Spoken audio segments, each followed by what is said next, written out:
have you here. It's great to be here. We were talking downstairs. A lot of us read the book, The Nanny Diaries. Did you? Yeah, I did read it. I did. And the film is very similar to the book, actually. I think. It really does closely, cleave to the story in that. Yeah, I think that Bob and Sherry, who wrote and directed the film, they understood that the book was a best-selling novel, and they didn't want to, move away too much from that formula. So it's very similar to the book. The movie has great fun, poking fun at Upper East Side moms. I love the way it opens with the Museum of Natural History sort of exhibits taking off on that.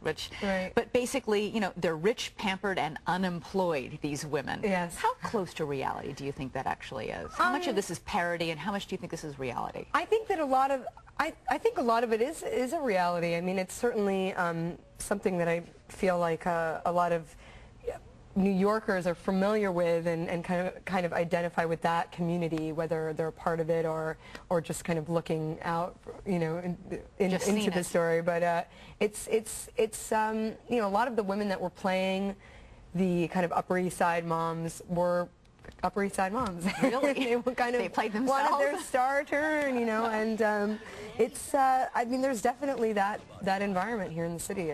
I think my favorite scenes in the movie all involve the parent society, where the mother, the woman you work for, who's an Upper East Side mom, goes with all these other Upper East Side moms, and they sit and complain about their nannies and talk about how hard it is to be a mother. Right. Yeah. Were those particularly fun to film, those scenes? Yeah, those scenes were great. Just to have all those women. I mean, it's always fun to have a lot of women in one room anyway, for me, because it becomes this kind of big, everybody's kind of goofing around and, men bashing and all that funny thing.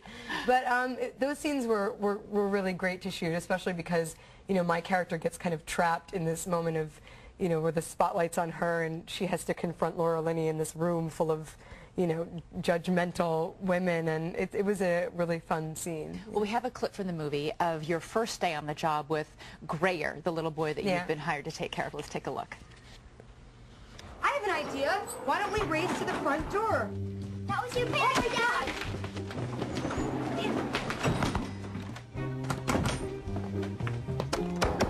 I am not kidding. Open this door right now. Ow! I am not letting go until you open the door. Ow! Pardon me. Rode the elevator to the 12th floor. Sorry, we're having a little bit of a situation here. I'm taking off all my clothes. Seems to be popular on this floor.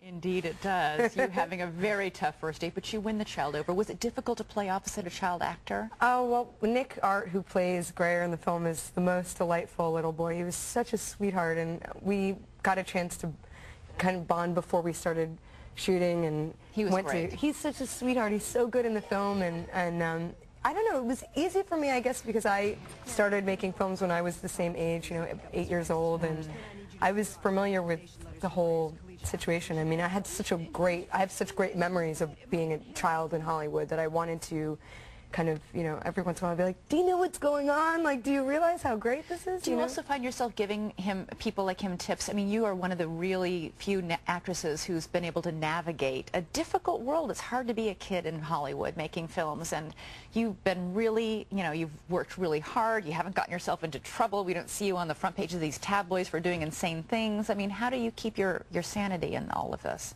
I mean, I think that there's pitfalls for young people in general.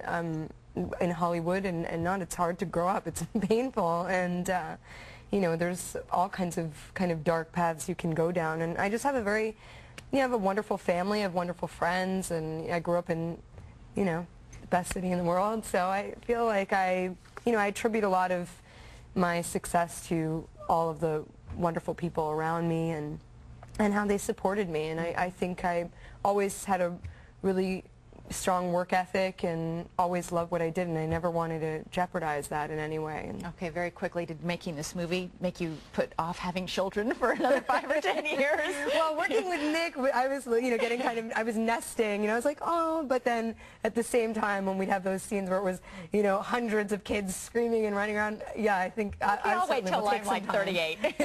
All right, Scarlett Johansson, thanks so much. It's a pleasure to meet you. Nice to meet you.